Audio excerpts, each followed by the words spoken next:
En fait, j'ai été nommée cette année coup de cœur femme du numérique de la Poste. J'essaye en tout cas d'accompagner des dirigeants ou des porteurs de projets. Alors beaucoup dans la tech parce qu'il faut être innovant pour pouvoir réussir. Et mon petit garçon qui m'accompagnait, s'amusait à me pousser parce que lui il trouvait ça très drôle d'être en fauteuil.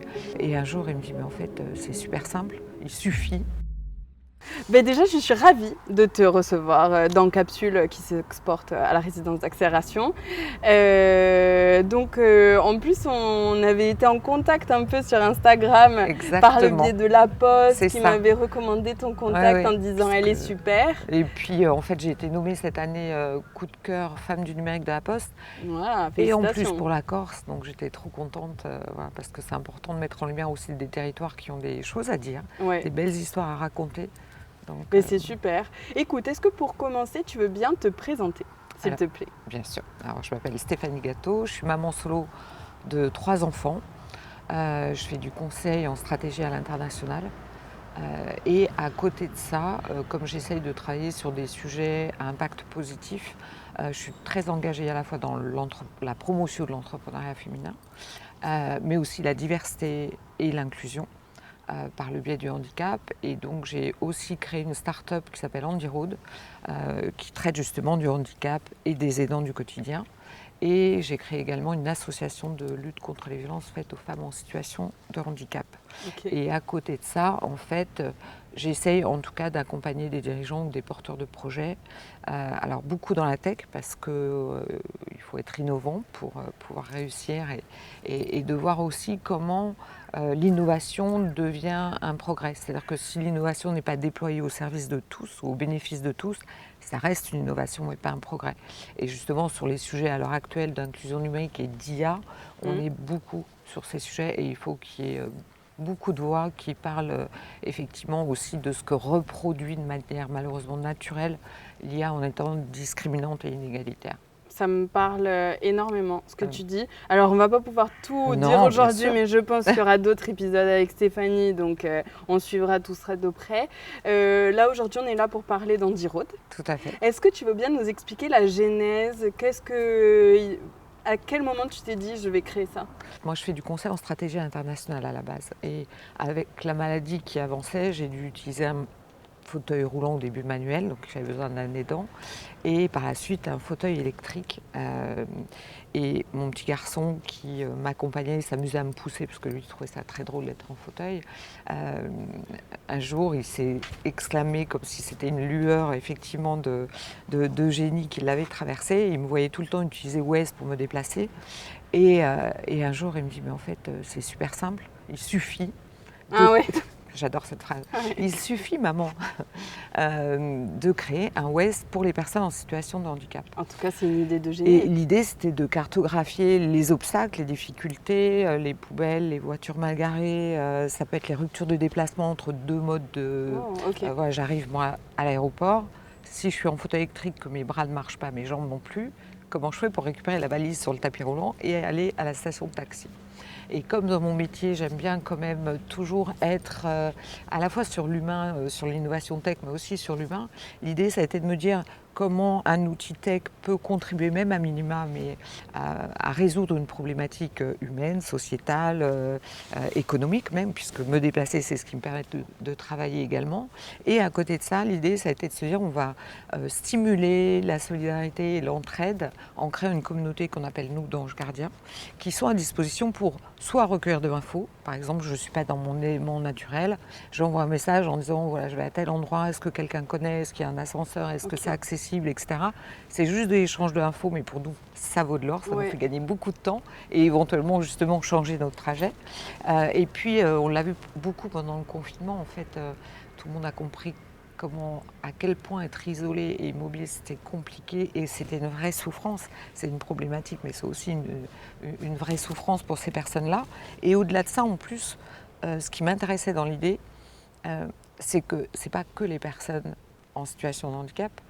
C'est une maman qui a une poussette avec des courses, qui essaye de prendre le métro. Ça va être une personne âgée qui a du mal à se déplacer. Et ce qui est intéressant, c'est que cette problématique, elle est universelle. Il y aura toujours des bébés dans une poussette, et tant mieux.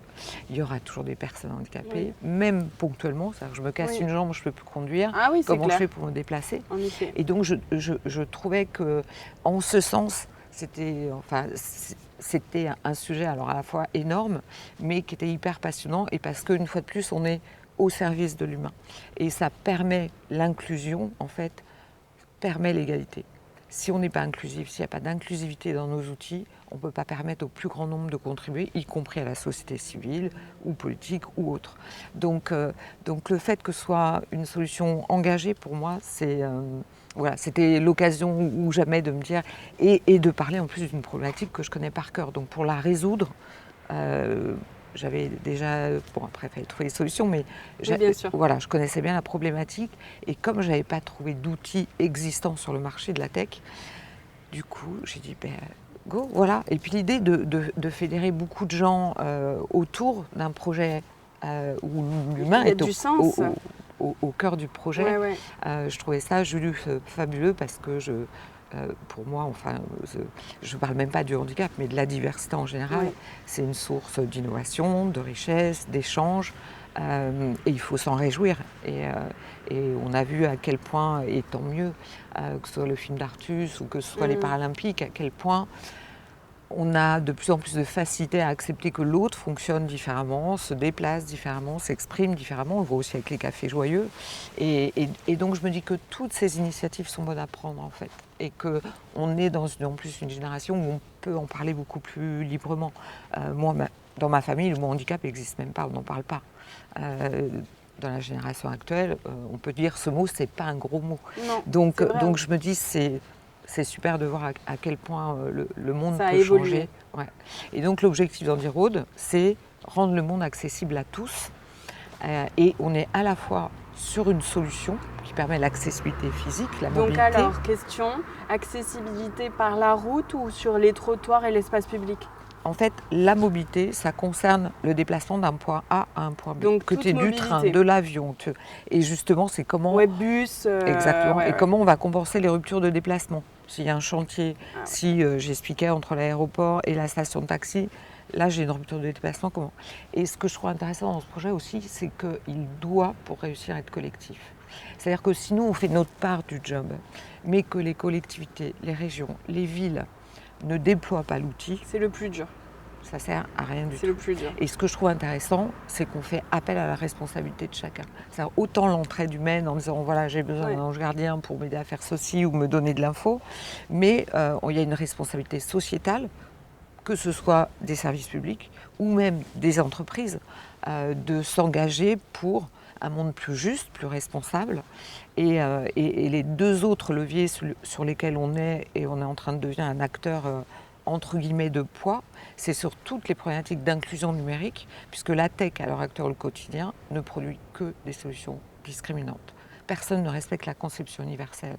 On ne se dit pas, tiens, mon client peut être malentendant, ou mon fournisseur, alors qu'en fait, la base, ça devrait être ça. Donc l'idée d'Handiroad aussi, c'est de pouvoir dénoncer, mais préconiser des solutions, mais dénoncer toutes les inégalités, toutes les discriminations.